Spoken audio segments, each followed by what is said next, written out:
ఉన్న బంగారాన్ని విడిపించి ఆ రోజు ఆన్లైన్ రేటుకే మేము కొంటాం. Sharma gold company.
రాజేంద్ర ప్రసాద్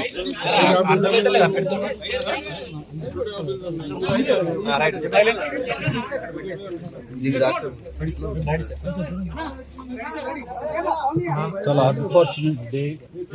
నా మిత్రుడు 46 సంవత్సరాల అసోసియేషన్ నాకు రాజేంద్ర ప్రసాద్ గారికి, నా బిడ్డలు వాళ్ళ బిడ్డలు కలిసి పెరిగారు. వాళ్ళు చెన్నైలో కానీ ఇక్కడ హైదరాబాద్లో కానీ ఎప్పుడు కలుసుకున్నా ఫ్యామిలీ పరంగా రాజేంద్ర ప్రసాద్ మాట్లాడుతుంటాడు. వాళ్ళ కుటుంబం, వాళ్ళ ఎదుగుదల, బిడ్డలకు, అలాగే మా ఇంట్లో మా విషయాలు మేము చెప్పుకుంటుంటాం. అలాంటిది ఈ రోజున వినకూడని దుర్ఘటన, అకాల మరణం తన ఇంట్లో చోటు చేసుకుందంటే చాలా చాలా బాధ అనిపిస్తుంది. ఎందుకంటే ఆ వయసు బిడ్డలు నాకు ఉన్నారు.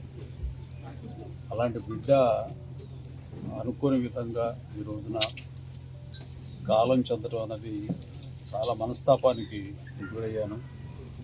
ఈ సమయంలో ఎలా తీసుకుంటాడు ఏమిటి అన్నది, ఎలా ఓదార్చాలి అని వచ్చిన నాకు తన యొక్క జీవితంలో పరిపూర్ణమైనటువంటి వ్యక్తిగా ఈ రోజున కనిపించాడు.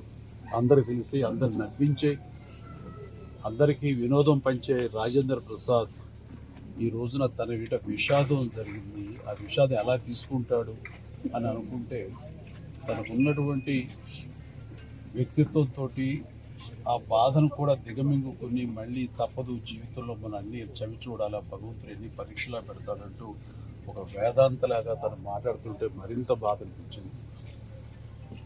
అలాంటి నా మిత్రుడికి ఇలాంటి సంఘటన జరగకూడదు. ఎందుకంటే చిన్నవాళ్ళు పెద్దవాళ్ళు ఏమవుతారు ఏంటి అంటూ ఆ వయసుకు సంబంధించి మరణ దగ్గర అవుతున్న కొద్దీ వాళ్ళు బాధపడతారు. అలాంటిది బిడ్డలు ఇంకా ఎదుగుదల ఉంది, వయసు సగం కూడా కాలేదు జీవితకాలంలో, వాళ్ళు అలా కనుమరుగైపోతారు అనేది తట్టుకోవడం చాలా కష్టం. అలాంటి పరిస్థితి రోజున నా మిత్రుడికి, ఆ కుటుంబానికి కలిగినందుకు చాలా చాలా బాధ అనిపిస్తుంది.